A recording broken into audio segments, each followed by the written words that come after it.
finale Startgruppe des Tages.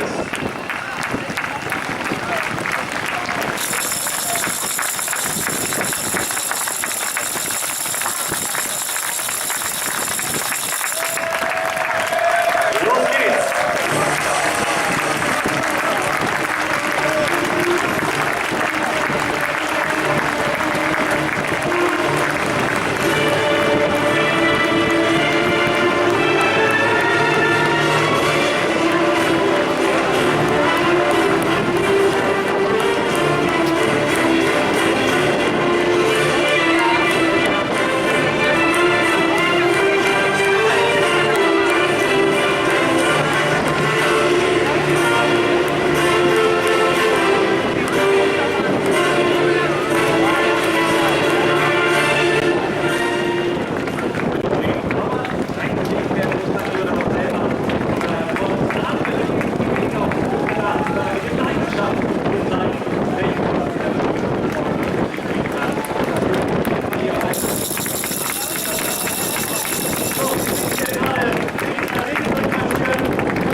Da kommen wir jetzt rein und jeder, der hier gekommen ist, ein großer Held, denn das hier ist schon mal die Hälfte der Geschichte bezahlt wurde, für das Rad und für die Kollegen.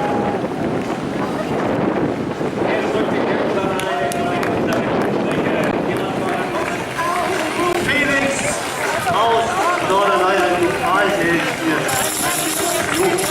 Ja, wir beantworten ja auch mal wieder gerne Fragen von Zuschauern. Gerade kam einer zu mir und fragte, sind die eigentlich alle verrückt? Nein, das kann man klar beantworten. Das sind keine Verrückten, das sind einfach Sportler, die ihr Hobby hier ausleben. Und das ist ein faszinierendes Hobby. Und schauen Sie mal in die Gesichter, dann sehen Sie, mit welcher Freude Sie hier dem Triathlon nachgehen. Das ist eine...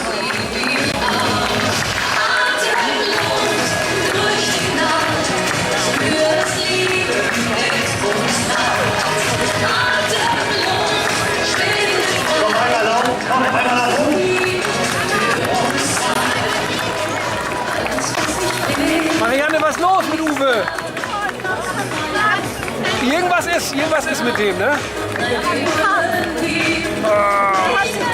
Der quält sich ja richtig. Man sieht das, weil er sonst ja ganz anders läuft.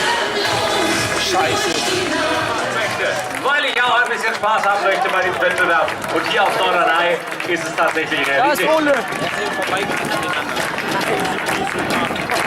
Das sind nur noch ein paar Zentimeter, dann hast du es geschafft. Glückwunsch!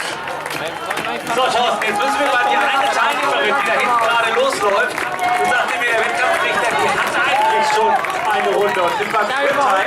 Also entweder sie hat noch nicht genug, dann macht sie gerne die zweite. Wenn sie aber uns jetzt hört und weiß, ich habe doch nur eine Runde zu laufen, dann kommt schnell zurück. Ansonsten noch viel Spaß bei weiteren.